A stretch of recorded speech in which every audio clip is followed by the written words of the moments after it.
السلام علیکم ناظرین، آج ہم آپ کو پیسوں کے متعلق ایک وظیفہ بتانے جا رہے ہیں۔ یہ بہت پاورفل وظیفہ ہے اور بہت بار کا آزمایا ہوا ہے۔ تو پہلے تو ہم یہ جان لیتے ہیں کہ پیسوں کے متعلق اللہ کا کیا فرمان ہے۔ اللہ کے نزدیک یہ چیز اچھی ہے یا بری ہے۔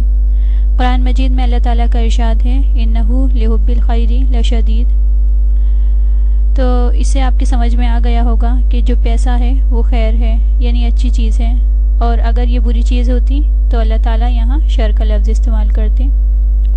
اگر پیسہ بری چیز ہوتی تو اللہ اپنے نبیوں کو تونگری میں نہیں رکھتے، جیسے کہ حضرت داؤد علیہ السلام، حضرت سلیمان علیہ السلام، حضرت یوسف علیہ السلام وغیرہ وغیرہ۔ کیا مثالیں ہیں ان کی، سبحان اللہ۔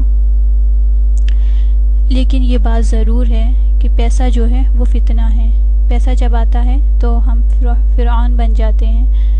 فرعون بھی تو پہلے اللہ کی توحید کا قائل تھا، خدا پرست تھا، جنگلوں میں اللہ کی عبادتیں کرتا تھا۔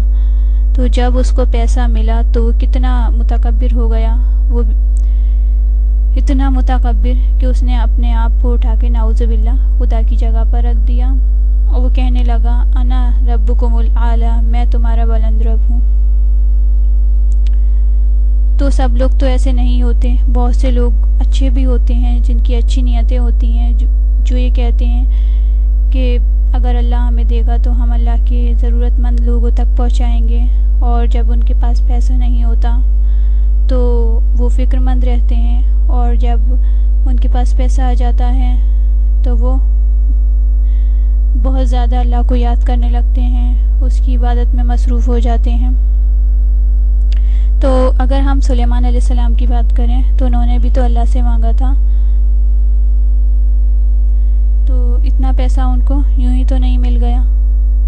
سلیمان علیہ السلام نے اللہ سے دعا کی تھی کہ اے اللہ، مجھے اتنا پیسہ دینا، مجھے ایسی بادشاہت دینا کہ جو نہ میرے آگے کسی کو ملی ہو اور نہ میرے پیچھے کسی کو ملے، یعنی جو نہ میرے بعد کسی کو ملے، جو نہ مجھ سے پہلے کسی کو ملی ہو اور نہ میرے بعد کسی کو ملے۔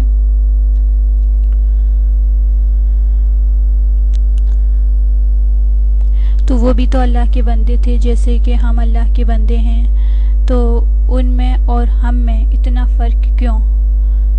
تو وہ نبی تھے، ان کی بات الگ ہے۔ تو اگر کافر بھی سچے دل سے اللہ سے مانگے تو اللہ اس کی بھی سنتے ہیں۔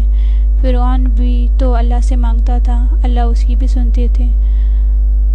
تو ہم یہ کہیں کہ ہم میں اور فرعون میں اتنا فرق کیوں؟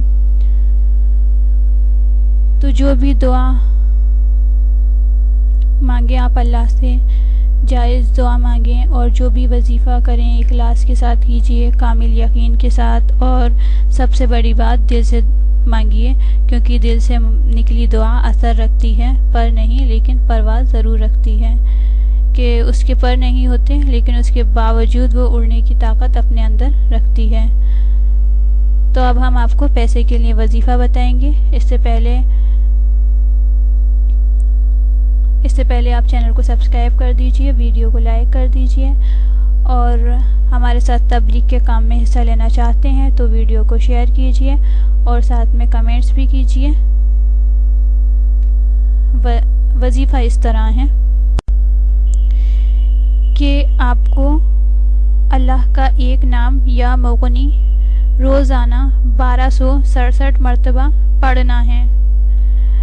وظیفے کو پابندی کے ساتھ کیجیے، انشاءاللہ اللہ کچھ ہی دنوں میں آپ کو غنی کر دے گا۔ وآخر دعوانا ان الحمدللہ رب العالمین۔